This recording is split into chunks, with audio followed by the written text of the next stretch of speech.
Le gouvernement Assad est tombé.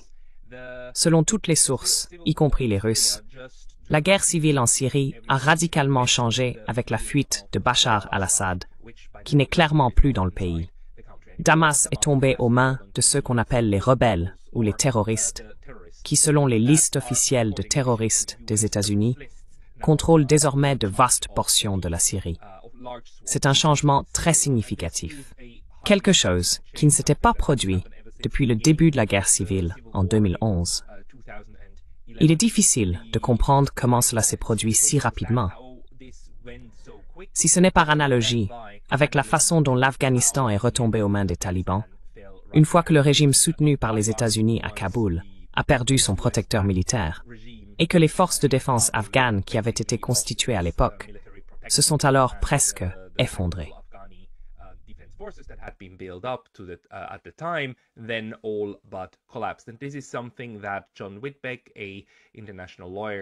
Et c'est quelque chose que John Whitbeck, un avocat international à Paris, a souligné dans quelques emails qu'il envoyait. Vraiment, la seule chose que cela nous indique, par la rapidité et le caractère dramatique de la situation, c'est que nous ne pouvons qu'en déduire que la situation réelle sur le terrain, en Syrie, où l'état des forces syriennes, était bien pire que ce que beaucoup de commentateurs et d'observateurs croyaient jusqu'à présent. C'était plus ou moins le soutien de l'Iran, et de manière significative de la Russie, qui maintenait le régime d'Assad au pouvoir, mais l'armée syrienne elle-même avait été vidée de sa substance, ou était complètement démotivée, et n'avait aucune raison de continuer à se battre et à défendre les personnes au pouvoir. Dans ce cas, cela a dû être une décision stratégique de la Russie, peut-être aussi de l'Iran, mais probablement surtout de la Russie, de ne pas essayer de combattre l'inévitable, car je dois le dire, le grand paiement to fight the inevitable, because as I must say, the great Brian Baletic from the New Atlas points out, Brian Baletic du New Atlas souligne que ce qui se passe actuellement ressemble beaucoup à un effort concerté pour exercer une pression non pas tant sur la Syrie en tant que cible principale, mais sur la Russie, sur la Fédération de Russie, pour accomplir quelque chose qu'un rapport de la Rand Corporation de 2019 a exposé, à savoir, bien sûr, l'effondrement de la Fédération de Russie, en exerçant une pression sur toutes les zones où elle est impliquée. La Syrie est un point important. Nous voyons également en ce moment comment en Géorgie, il y a un effort concerté pour exercer une pression en vue d'un changement de régime qui conduirait finalement à ce que la Géorgie devienne un ennemi de la Russie. Georgia becoming a enemy of Russia, and although the current Georgian Dream government is anything but. Et bien que le gouvernement actuel du rêve géorgien soit tout sauf un ami de la Russie, il sert essentiellement de tampon dans le Caucase et essaie d'éviter une escalade avec la Russie. Et c'est bien sûr tout ce que la faction néoconservatrice à Washington veut changer. Mettre la pression sur Bachar al-Assad, sur la Syrie, est un autre mouvement stratégique qui, bien qu'il semble maintenant très clair, est venu de la Russie, avant tout de la Turquie.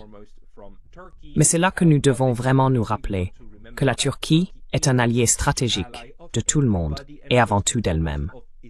Dans ce cas, il semble qu'Erdogan ait fait un pari qui semble très bien fonctionner pour lui. Played a gamble that seems to be working out very well for him, and this is something that was pointed out by Professor Mohammad. Et c'est quelque chose qui a été souligné par le professeur Mohammad Marandi dans une merveilleuse conférence sur la chaîne India in Global Left par Chotisman Muhidir, qui était déjà passé dans cette émission Neutrality Studies. Je vous encourage à la regarder.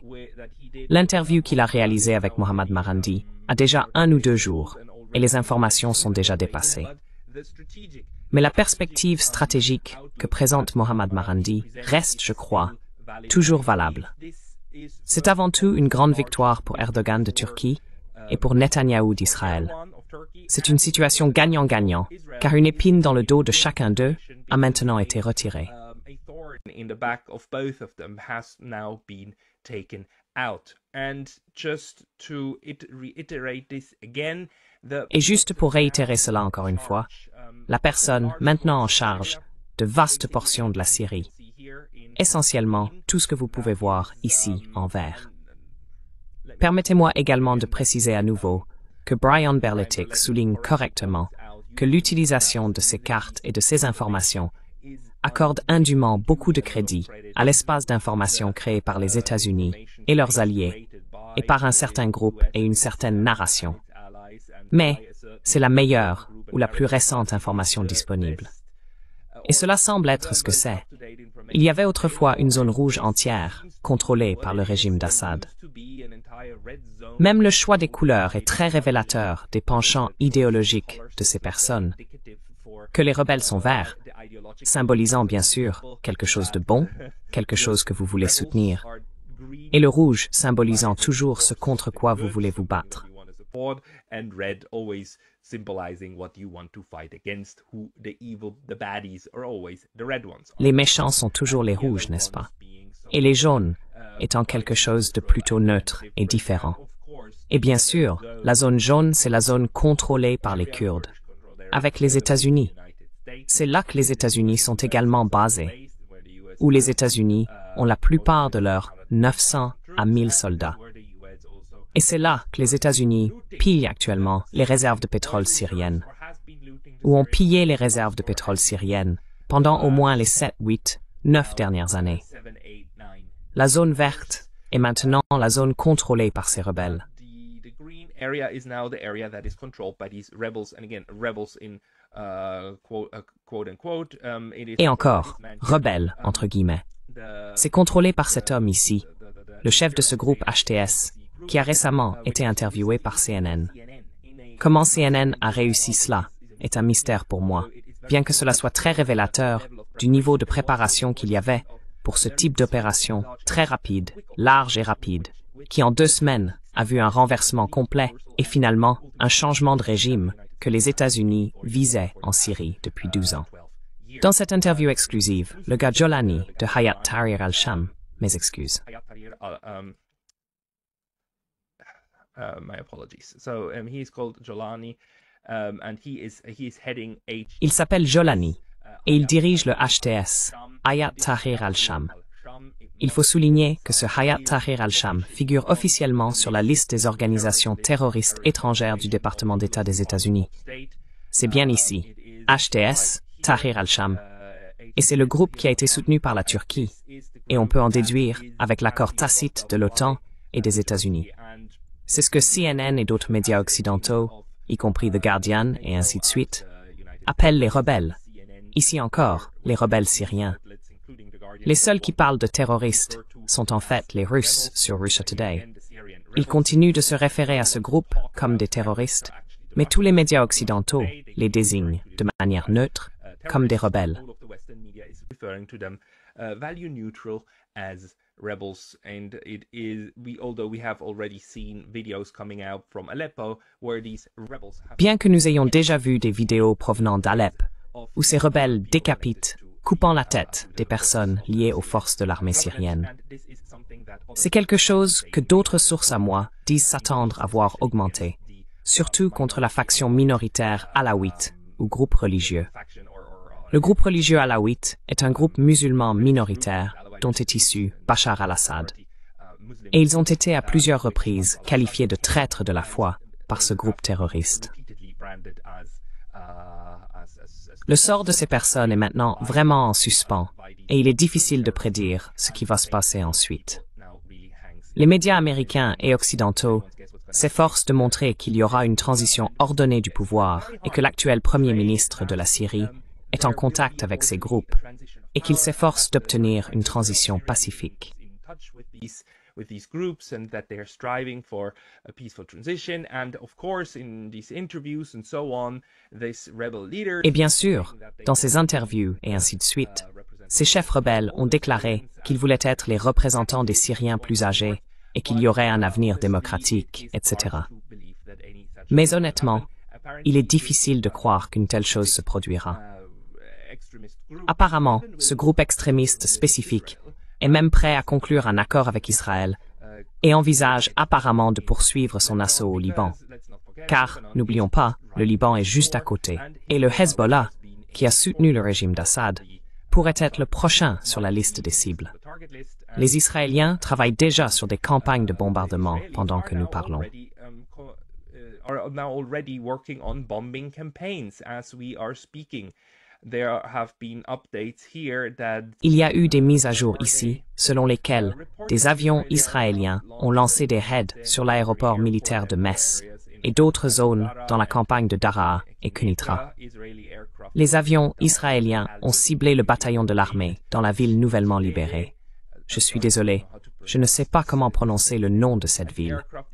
Et l'avion survole toujours la zone. Donc, bien que les Israéliens aient également annoncé qu'ils n'entreraient pas en Syrie, ils ont déjà mené de grandes campagnes militaires juste à l'extérieur de la zone des hauteurs du Golan occupée. Et encore une fois, c'est plutôt important, n'est-ce pas?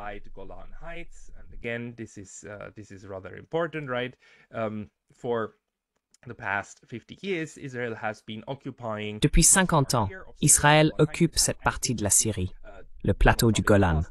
Il l'a annexé. Donald Trump, lors de son dernier mandat, a reconnu ce territoire comme faisant partie d'Israël. Et bien que la communauté internationale ait rejeté sans équivoque ces revendications et considère toujours le plateau du Golan comme faisant partie de la Syrie, c'est un point stratégique élevé qu'Israël essaie de défendre et de fortifier davantage. Il est maintenant évident qu'Israël utilise le tumulte en Syrie comme excuse pour intensifier les bombardements et affaiblir davantage les groupes à l'intérieur de la Syrie qu'il perçoit comme une menace. Groups inside Syria that it perceives as a threat, and it wouldn't surprise me if there finally also were boots on the ground. Et cela ne me surprendrait pas s'il y avait finalement des troupes au sol pour créer une zone tampon encore plus grande, ou annexer encore plus de territoire, car Israël est également maître dans l'art de ne pas laisser une bonne catastrophe se perdre pour renforcer ses revendications territoriales. C'est pourquoi le Liban doit maintenant être sous une pression extrême, car il est essentiellement entouré par deux groupes hostiles à toutes ses frontières. Il est important de noter que cette nouvelle situation crée certains problèmes stratégiques, notamment pour les États-Unis, car ces groupes ici, les terroristes, les rebelles, sont clairement soutenus par la Turquie, qui à ce stade nie toujours avoir quoi que ce soit à voir avec ces derniers développements.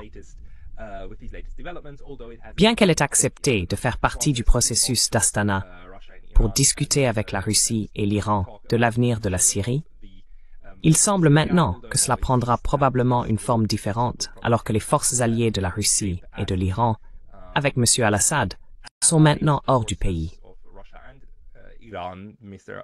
al-Assad is now outside of the country, and at the moment nobody knows where exactly he is, but there's really only... Et pour le moment, personne ne sait exactement où il se trouve, mais il n'y a vraiment que deux endroits où il pourrait être. Ce sera soit la Russie, soit l'Iran. En regardant la situation, il est plus probable qu'il apparaisse quelque part en Iran. Mais nous ne le savons pas encore. C'est un mystère où il est. Actuellement, il semble qu'il n'y ait plus de contrôle pour l'ancien régime à Damas, et l'Occident s'en réjouit vraiment. La joie avec laquelle il est rapporté que le régime d'al-Assad a été évincé est très révélatrice. C'est quelque chose vers quoi Washington travaille depuis plus d'une décennie maintenant.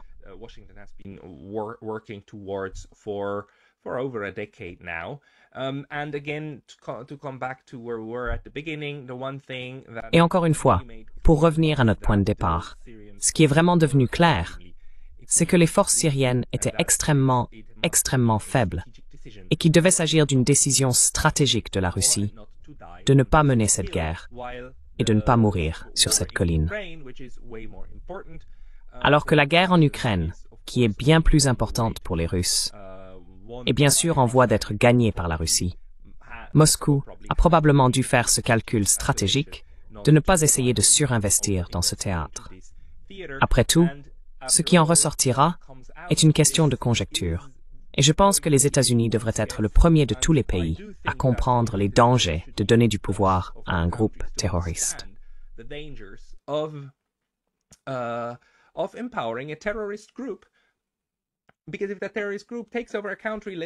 Parce que si ce groupe terroriste prend le contrôle d'un pays, disons, appelons ce pays, juste pour un instant, l'Afghanistan, et appelons le groupe terroriste les talibans qui combattaient l'Union soviétique, et que vous avez soutenu avec toutes ces armes, parce que l'ennemi de votre ennemi est votre ami. S'il y a une réflexion stratégique similaire ici, bien que cela soit passé par la Turquie, alors le danger, et ce qui peut en découler, serait imminent. En dehors du fait que ce groupe, le THS, est tout sauf un front uni.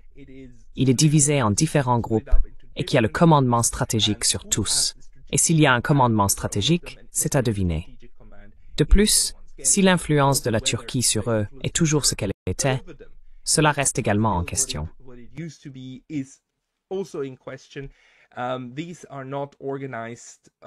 Ce ne sont pas des forces organisées.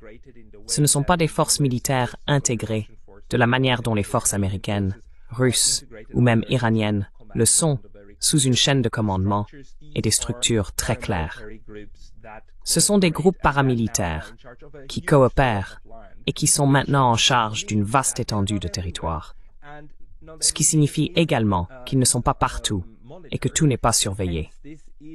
Par conséquent, c'est toujours une poudrière.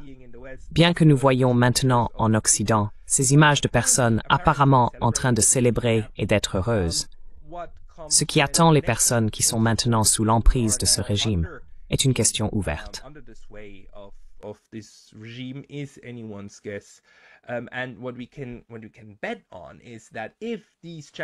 Et ce, sur quoi nous pouvons parier, c'est que si ces champions de l'Occident collectif vont mettre en œuvre des lois et des punitions draconiennes, alors nous n'entendrons plus parler d'eux dans ces mêmes médias grand public.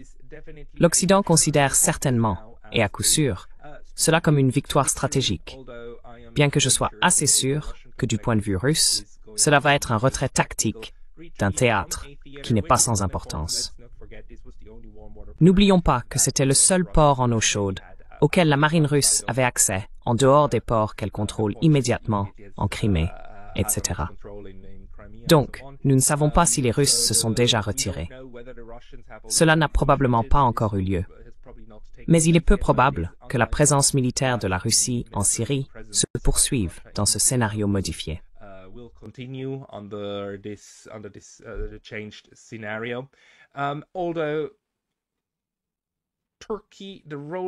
Bien que la Turquie, le rôle de la Turquie et le fait que la Turquie ait également collaboré avec la Russie dans une certaine mesure, le fait que la Turquie essaie de devenir un État partenaire des BRICS et le rôle de la Turquie en ce qui concerne la Crimée et la pression que la Russie peut encore exercer sur elle, décideront également de quelque chose.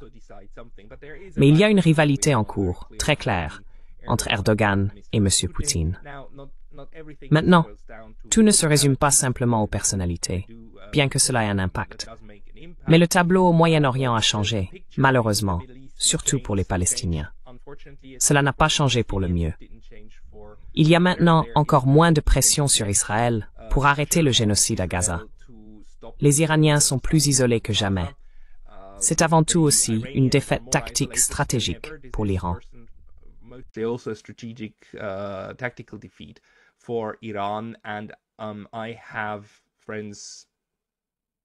Et j'ai des amis qui observent la région depuis des décennies, qui me disent qu'ils croient toujours que c'est une étape supplémentaire vers une guerre avec l'Iran, car maintenant tous ses alliés dans la région ont été soit affaiblis, soit éliminés.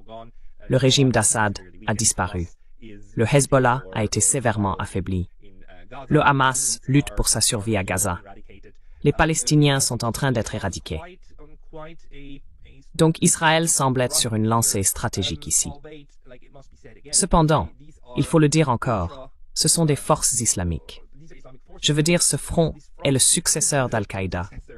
J'ai du mal à comprendre comment ce groupe terroriste veut conclure un accord avec Israël. Je ne peux vraiment pas y croire.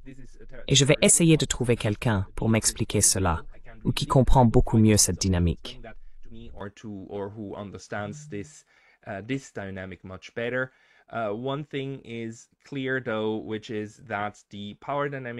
Une chose est claire cependant, c'est que la dynamique du pouvoir en Syrie est en train de changer. Pas pour le mieux.